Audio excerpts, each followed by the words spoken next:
मित्रों नमस्कार, मैं आपका साथी परवीन कुरड़िया करोल बाग से। दोस्तों, अभी लोकतंत्र का पर्व 10 मार्च को 5 राज्यों के चुनाव के साथ इस चरण का समाप्त हुआ, जिसके अंदर 4 राज्यों के अंदर भारतीय जनता पार्टी सरकार बनाने जा रही है और एक राज्य जिसमें आम आदमी पार्टी के मुख्यमंत्री पद के उम्मीदवार श्री भगवंत मान जी, जिनके नेतृत्व में यह चुनाव लड़ा गया, उन्होंने भारी बहुमत से विजय प्राप्त कर पंजाब में सरकार बनाने जा रहे हैं। सुनने में आगामी 16 मार्च को शायद वह मुख्यमंत्री पद की शपथ ले लेंगे। परंतु आप देखिए, अप्रैल 2019 में इसी प्रकार का एक बहुत बड़ा उलटफेर यूक्रेन के अंदर हुआ और सर्वेंट ऑफ पीपल नाम से एक पार्टी, जिसका पहले कोई वजूद नहीं था, और सत्ता के अंदर आई और व्लादिमीर जेलेंस्की यूक्रेन के राष्ट्रपति बने। अब आप सोच रहे होंगे कि इस वक्त हम जेलेंस्की की क्यों बात कर रहे हैं। तो मित्रों, इसका भी कनेक्शन है।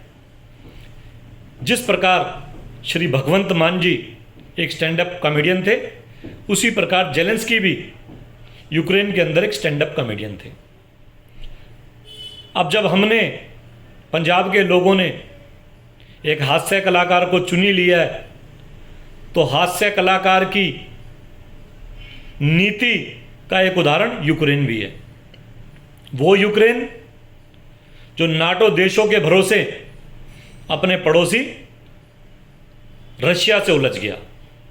वो यूक्रेन, वो जेलेंस्की जिसने अपने अहंकार के कारण, अपनी जिद के कारण अपने देश में रहने वाले लाखों नागरिकों की जान खतरे में डाल दी। एक दिन जेलेंस्की बयान देते हैं कि जब तक मैं जीवित रहूंगा ये देश छोड़ के नहीं जाऊंगा।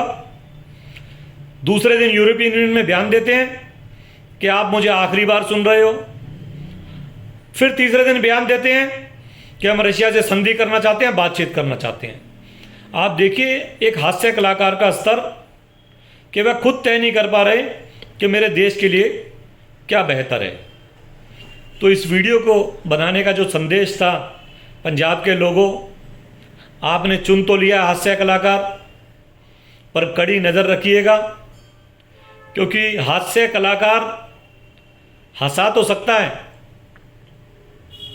आपको कुछ क्षण के लिए सुखद एहसास तो दे सकता है, परंतु क्या वह उस प्रकार से शासन कर सकता है जिस प्रकार से एक राज्य के मुख्यमंत्री को करना चाहिए? क्या वह अपने राज्य की भलाई के लिए उस प्रकार की कूटनीति से काम कर सकता है जिस प्रकार देश के अन्य राज्यों के मुख्यमंत्री कर रहे हैं? मौका सबको मिलना चाहिए। पंजाब के लोगों ने भगवंत मान जी को मौका दिया है, परंतु बैठे बैठे याद आया कि जेलेंस्की भी एक हास्य कलाकार थे।